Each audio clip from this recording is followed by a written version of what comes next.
Baik, teman-teman semuanya, di sini kami akan membahas mengenai analisis dan pembahasan. Berikut adalah hasil percobaan dari gerak harmoni sederhana tanpa redaman. Dapat dilihat ya, kami melakukan pengamatan sebanyak 3 kali. Untuk percobaan yang pertama, yaitu dengan menggunakan simpangan pegas sejauh 12 cm. Lalu percobaan kedua dengan simpangan pegas 13 cm. Dan percobaan ketiga yaitu dengan simpangan pegas 14 cm. Dan diperoleh gambar gelombang yang dihasilkan. Nah, selanjutnya yaitu hasil pengamatan gerak harmoni sederhana dengan redaman fluida air. Untuk percobaan pertama dengan simpangan 12 cm, percobaan kedua dengan simpangan pegas 13 cm, dan percobaan ketiga dengan simpangan pegas 14 cm, sehingga diperoleh gelombang yang dapat ditampilkan pada gambar.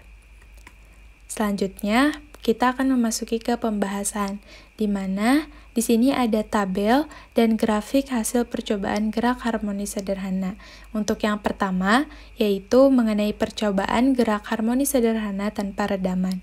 Dapat dilihat ya pada tabel, berdasarkan tabel tersebut terdapat variabel terukur, yaitu ada panjang simpangan dalam simbolnya delta X dengan satuan meter, lalu waktu simbolnya T dengan satuan second, dan ada lebar gelombang yang dihasilkan dengan satuannya meter.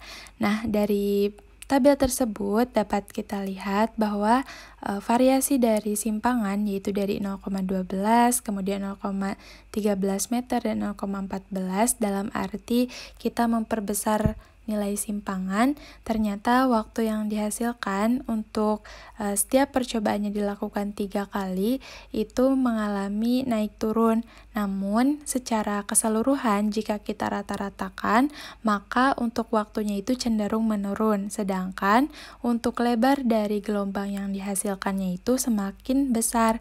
Dari hal tersebut kita dapat visualisasikan ke dalam bentuk grafik hubungan simpangan terhadap waktu gerak harmonik sederhana tanpa redaman fluida, yang mana grafiknya menurun. Nah, berdasarkan tabel dan grafik, dapat terlihat bahwa amplitudenya itu semakin cepat menurun sebagai fungsi waktu.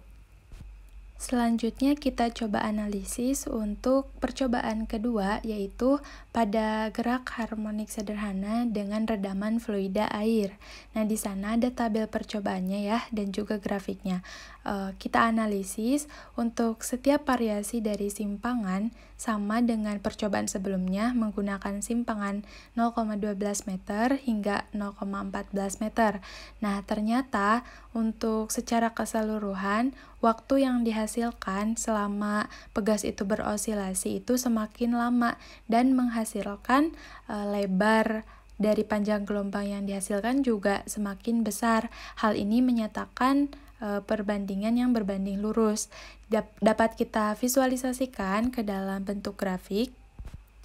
Grafik tersebut menyatakan hubungan simpangan terhadap waktu gerak harmonik ketika menggunakan redaman fluida.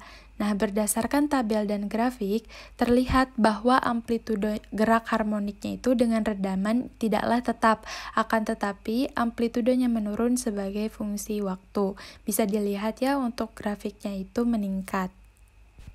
Berdasarkan analisis tersebut, dapat menjawab tujuan percobaan yang ingin kami lakukan, di mana kami di sini ingin mencari pola gelombang yang dihasilkan dari sebuah pegas yang mana simpangannya itu divariasikan, dan kemudian dapat menganalisis hubungan antara simpangan terhadap waktu gerak harmonik sederhana dengan redaman fluida air.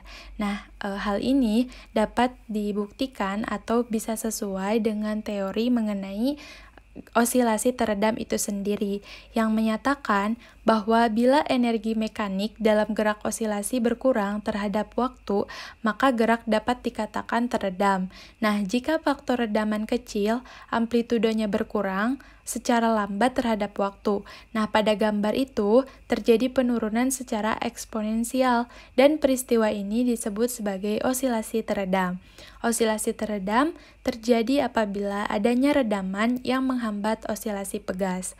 Nah, hal ini sesuai dengan percobaan percobaan yang telah kami lakukan. Yang mana pada percobaan itu osilasi teredam dapat menghambat osilasi pegas karena semakin besar simpangan yang diberikan pada pegas, ternyata waktunya juga semakin lama.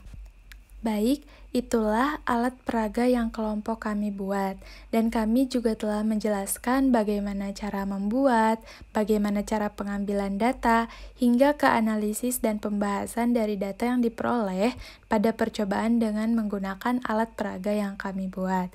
Terima kasih atas perhatiannya, semoga video kali ini dapat memberikan manfaat untuk kita semua. Mohon maaf juga apabila terdapat kesalahan.